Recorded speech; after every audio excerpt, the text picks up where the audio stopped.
Hi, it's Gunnercan2, Tech Coordinator, Kennedy ISD, and in this video we're going to be diving into a bit of more advanced features with Google Calendar using Google Apps for Education.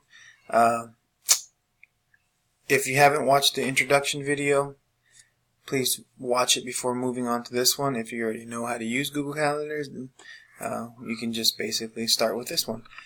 So what we're going to do today in today's video is create events, create calendars, share calendars. Nothing too advanced, but just enough for us to start using calendars. Ideally, if we were all using calendars and sharing with one another, or sharing with specific groups or specific people, we'd be able to pull up calendars, see what's on so-and-so's agenda for that day without having to email, or we could schedule ours around other people's calendars, so on and so forth. Today I will be creating a Kennedy Middle School basketball calendar. This will help demonstrate for coaches for future use by creating calendars in Google Calendars. We'll be able to import, export. The possibilities are endless with having the ability to transfer data from one specific location, such as Google Calendars, to the website. For instance, so if I make this calendar today for the Kennedy Middle School basketball schedule, I'll be able to import that into the Kennedy ISD website. They're all interlocked together, so it just makes things a lot easier. It helps people keep everybody on the same page. If, for instance, we had some ARD calendars we needed to create, we could create that here, share it with any specific group of teachers or staff members, just so everybody's always on the same page. If we're doing this right, you'll get notifications all the time about upcoming events in your calendar. It's just a better way to keep everything digitally organized. So let's go ahead and jump into it. If you haven't watched the first introduction video to Google Calendars, I recommend you do so. If you know your way around Google Calendars already, we'll just go ahead and get started with this one. So, as in my previous video, we talked about the different toggles. So I'm going to go ahead and get back into October, just to start in the same spot. I'm in month view. What I want to do first is I'm going to create a new calendar for this. This is going to be for the junior high basketball schedule, so I'm going to go ahead and pull that up right now. What I want to do is give this a name, and I'm going to call this the Kennedy KMS basketball schedule 16-17.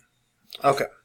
I don't need to type a description. If you want to, go ahead. If you have a specific location, you need to put that plays into it, depending on what type of calendar you're making. This is going to be a calendar with several locations, so I'm going to go ahead and leave that blank. I'm going to share this calendar with others. As if I check that, you see that the share this calendar with everyone in the organization, Kennedy Independent School District. Ideally, that's what you want, but keep in mind that if you're a staff member or admin and you want to share this with specific members of the Kennedy Independent School District directory, you might not want to check this, because this basically allows faculty and students to access this calendar. This is an event calendar for athletics, so I don't mind everybody having access to this. But in the future, if you're creating a calendar and you don't want the students to have access to it, or you want specific faculty members to have access to it, you have to add those individually here. But this being a basketball schedule, I'm going to go ahead and keep it as is. Share the calendar with everyone in the organization. So I'm going to go ahead and create that calendar. Just making sure I don't have to change anything else, but yeah, we're good. Okay, so once I create that calendar, you'll see it populate right here, KMS basketball schedule. If I wanted to change the color of that, I could do so here. This is all personal preference, so it's all on what you want to do, but for demonstration purposes, I'm just going to leave it as is. Alright, so first thing first, we're going to add an event. There's several ways to add events. I'm going to show you the easiest way, or one of the easier ways, and that's by clicking the create button here. Once I click that, it gives me a blank template to add an event. Alright, so first thing on my calendar is going to be a KMS at Woodsboro. Alright, so that's a remember, this is a basketball calendar, so it doesn't have to be specifically in the title. When you start creating your event, you're going to want to be a little bit more specific with your event titles. But because this is a event calendar with several events, several different locations, we'll keep it short and simple. This particular event is on November 14th. That's going to be the first game, so I want to toggle to November. Click on the 14th.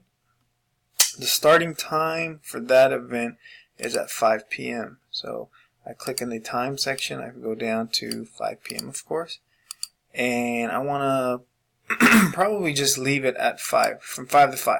I'm doing this because there's going to be 4 games that day, 5, 6, 7, and 8. So I don't want to add any specific times of ending because this is an athletic event. It's up in the air basically. So if I wanted an all-day event, of course I'd click all day. If I wanted to repeat this every week or so, every other day or so, I'd click that, but you'll hardly ever need a time for that to happen. So in under location, I want to type in Woodsboro. Now, as you can see, there are pre-populated items using Google Earth. So if I type in Woodsboro, you'll see a bunch of different locations that are automatically populated. I don't need anything specifically. If I did, though, if I wanted to make sure that I had an address for the Woodsboro ISD or Woodsboro Junior High or high school, I would go ahead and click these. This item in particular, it would basically give a geolocation to that specific spot that I was having or holding this event. For now, I'm just going to leave it just Woodsboro because we know where Woodsboro is. This is the important part right here. The calendar. I'm going to select the KMS basketball schedule. Now you have to keep it organized. So if you have 6 different calendars, you want to make sure you're adding this event to the correct calendar. The description here, I'm going to add 5, 6, 7, 8 p.m. Just letting parents, students know that these are the start times for these particular events. We do have 4 games scheduled, so that's assuming that it's going to be 7th grade boys, 7th grade girls, 8th grade boys, and 8th grade girls. So it's different time slots. So it gets a little tricky when you're doing things like this, but if you have only one time frame for that particular event, you're good. Just your description could be something totally different. It could actually be a description, but because we're doing an event basketball calendar, we're just going to leave it like this for now. Notifications, I don't need one. If I wanted one, I would add it here. I can notify myself that an event's coming up 10 minutes prior to the event time, which would be 5 p.m. So I would get it at 4:50 p.m. saying, hey, you got a basketball game today. I'm not going to need one of these because I'm basically creating this calendar for other people. It will be imported to the website. For now, I'm going to leave that blank. Show me as busy. It's basically anybody trying to add me to a specific event on 11/14 from 5 p.m. to 5 p.m. It's going to show on, let's say for instance I share my calendar with Mr. Kasner. It will show him that I'm busy at this particular time frame, so he won't be able to add me to any other events, or he'll have to request permission to add me to anything on 11/14 at 5 p.m. So it serves dual purposes, but for now it's just going to block me out on everybody else's calendar that I correspond with. Visibility, we're just going to leave that as default. If I needed to add anybody specific, like let's go ahead and add Coach Kano to this event because he's the one who created the calendar. I would add that there. So this basically gives him access to not only view, to RSVP the event, but he can also make changes if I give him that option to. You see those right here. He can modify the event if he needs to. I kind of want him to, since he's the one who created the event. If anything changes, like a specific time or whatever, or a date, he'll be able to log in and do that all from his Google Apps dashboard. For now, that looks like that looks like it's it. So I'm going to go ahead and save this event. It asked me if I want to send the invitations. Yeah, I'll go ahead and send it. So Coach Kano will get that invite in his mail. So if I go over here to November, I'll look on the 14th. My event should be there, and lo and behold, it's right there. So I'm gonna go ahead and add one more event using a different method on the 28th. So we've created an event. We're using the create button. Now we're going to create an event. This mouse has a hair trigger, so I'm going to be careful. I'm going to go ahead and create an event using the drag and drop. So on the 28th we have another game, so I'm going to go ahead and click that. I'm going to click on the day, and I'll get a event box pop up. So I want to go ahead and edit this really simple in the event box pop-up. So I'm going to go ahead and type in Kennedy versus Refugio. Oops, sorry. And this game is going to be in Kennedy, so I'm just going to leave it like that. I'm going to change the calendar to KMS basketball schedule, 16-17. I'm going to go ahead and create it. Okay, so that's the easiest, quickest way to add an event. As you can see, there's really no details when I click on it. If it would stay in November, I can show you that. So I'm going to go back to November, and I'm going to click on that specific event that we just created, and I'm going to edit that event.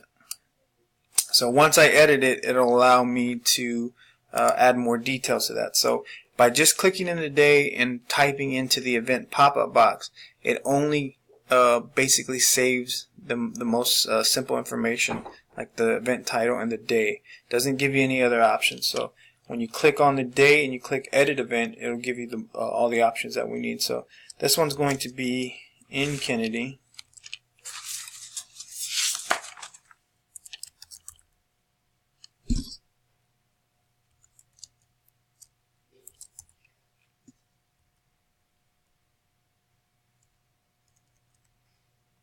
So we'll just leave it like at Kennedy. We don't have to have a specific geolocation. Make sure that it's in the right calendar. So this event only has 2 times, so we're going to do 5 and 6 p.m. I missed that up there. It's automatically set to all day. We don't want that, so I'm going to uncheck that, and I'm going to select the correct time, which is 5 p.m. Just go ahead and do 5 to 5 p.m. Because we're going to have multiple time slots for this event. Once I set that, everything looks good. Kennedy versus Refugio. I'm going to go ahead and save that. And lo and behold, we have a new, if it would stay in November, I could show you. We have a new event here scheduled for the 28th of November.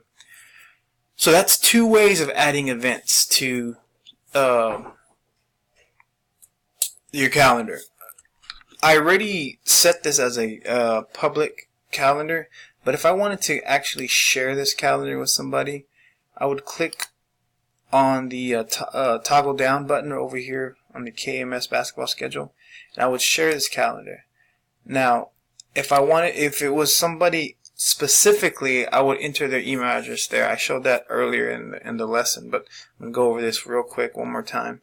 Right now we have it set to public, but if I want, like I said, if I wanted to share this specifically with somebody in the district, I'd go ahead and select them there, so they would have this calendar saved in their other calendars folder. That's it for now. If you have any questions regarding Google Calendars, don't hesitate to ask. My next video will go over some more advanced features, but for now, have fun. Thank you. Bye-bye.